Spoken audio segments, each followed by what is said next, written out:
अगर आपको लगता है कि आपका पीसी बहुत ही तेज चलता है तो यह आपकी गलतफहमी है, क्योंकि क्वांटम कंप्यूटर किसी भी आम कंप्यूटर से अरबों गुना तेज चल सकते हैं। सबसे पहले आप ये जान लीजिए कि क्वांटम कंप्यूटर और एक नॉर्मल कंप्यूटर दोनों बिल्कुल अलग अलग चीजें, दोनों का आपस में कोई भी रिलेशन नहीं होता। अगर आप कंप्यूटर्स के बारे में थोड़ा भी जानते होंगे तो आपको बिट्स के बारे में पता ही होगा। मैं आपको बता दूं कि बिट किसी भी नॉर्मल कंप्यूटर में डेटा स्टोर करने का सबसे छोटा यूनिट होता है। या डेटा 0-1 के सेट में भी हो सकता है, या किसी टेक्स्ट, फोटो, नंबर या फिर वीडियो के फॉर्मेट में भी हो सकता है। लेकिन क्वांटम कंप्यूटर की सबसे बड़ी खासियत यह है कि इसमें डेटा बिट्स में नहीं बल्कि क्यूबिट्स में स्टोर होती है। और इसमें 0 और 1 के बीच में कोई भी सेट पोजीशंस नहीं होता, बल्कि 0 और 1 दोनों साथ में भी हो सकती हैं, या फिर 0 और 1 के बीच कुछ भी कहीं भी हो सकता है। क्वांटम कंप्यूटर की इसी खासियत को वैज्ञानिकों ने सुपरपोजिशन का नाम दे दिया। बात है अक्टूबर 2019 की एक सनसनाती हुई खबर आती है कि गूगल ने क्वांटम सुप्रीमेसी अचीव कर ली है। क्वांटम सुप्रीमेसी का मतलब यह होता है कि जब भी कोई क्वांटम कंप्यूटर किसी भी एक पर्टिकुलर मैथमेटिकल प्रॉब्लम में सुपर कंप्यूटर को बहुत ही बड़े मार्जिन से पीछे छोड़ दे तो इस प्रोसेस को क्वांटम सुप्रीमेसी के नाम से जाना जाता है। अक्टूबर 2019 में गूगल दावा करता है कि उसने क्वांटम सुप्रीमेसी अचीव कर ली है। होता क्या है कि एक मैथमेटिकल प्रॉब्लम होती है जिसे लेकर गूगल दावा करता है जो हमारा क्वांटम प्रोसेसर है जिसका नाम है साइकामोर, और जो दुनिया का सबसे पावरफुल सुपर कंप्यूटर है वह भी इसे सॉल्व करने में 10,000 साल लगा देगा। और उस समय दुनिया का सबसे पावरफुल सुपर कंप्यूटर आईबीएम के पास जिसका नाम था सबनेट। आईबीएम ने कहा कि तुम कैसे कह रहे हो कि इस प्रॉब्लम को सॉल्व करने में हमारे सुपर कंप्यूटर को 10,000 साल लग जाए। आईबीएम ने कहा कि हमारा सुपर कंप्यूटर भी इसे सिर्फ 2.5 दिन में ही सॉल्व कर देगा। और फिर 2020 में एक खबर आती है China, university of science and technology of China से। उन्होंने दावा किया है कि उन्होंने क्वांटम कंप्यूटर का एक ऐसा मॉडल बनाया है जिसने एक ऐसे प्रॉब्लम को सॉल्व कर दिया है जिसे एक सुपर कंप्यूटर को करने में मिलियंस ऑफ ईयर लग जाते हैं।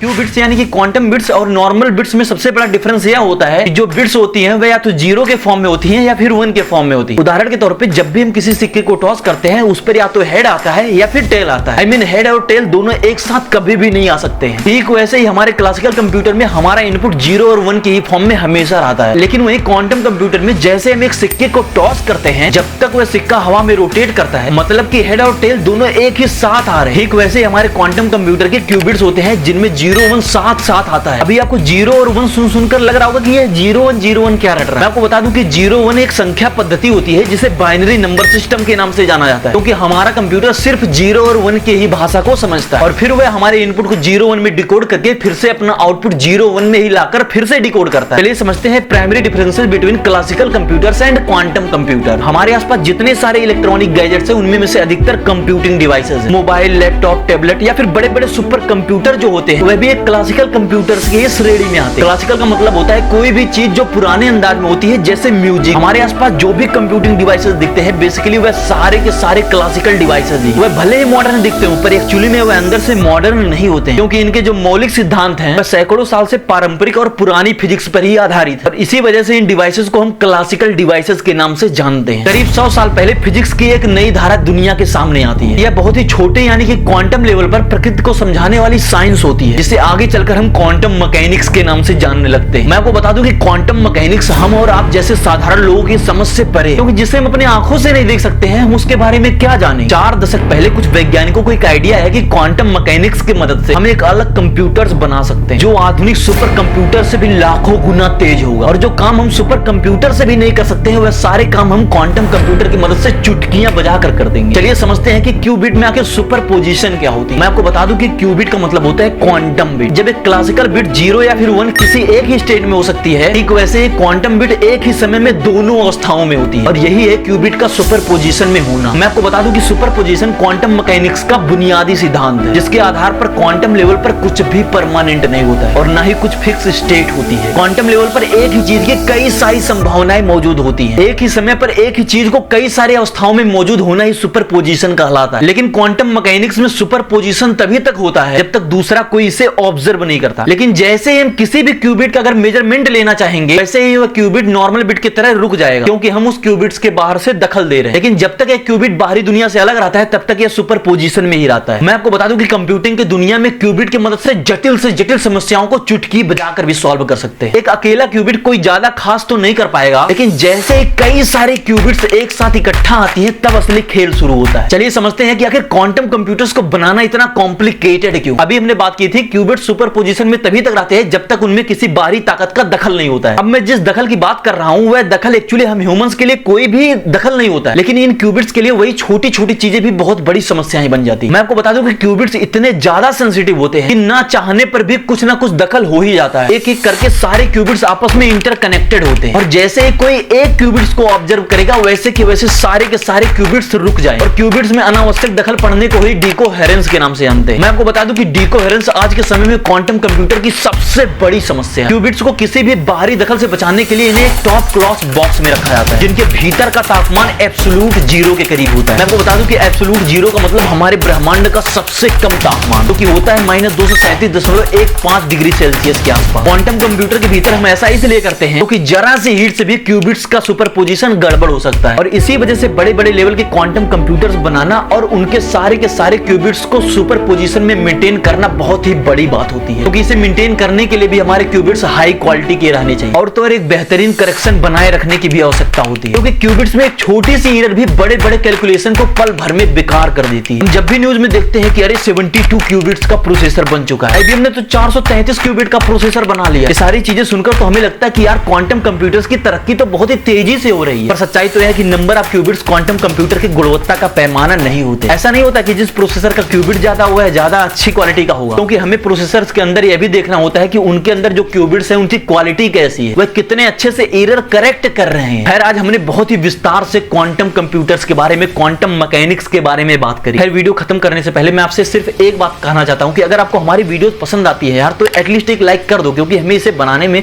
बहुत ही ज्यादा मेहनत लगती है।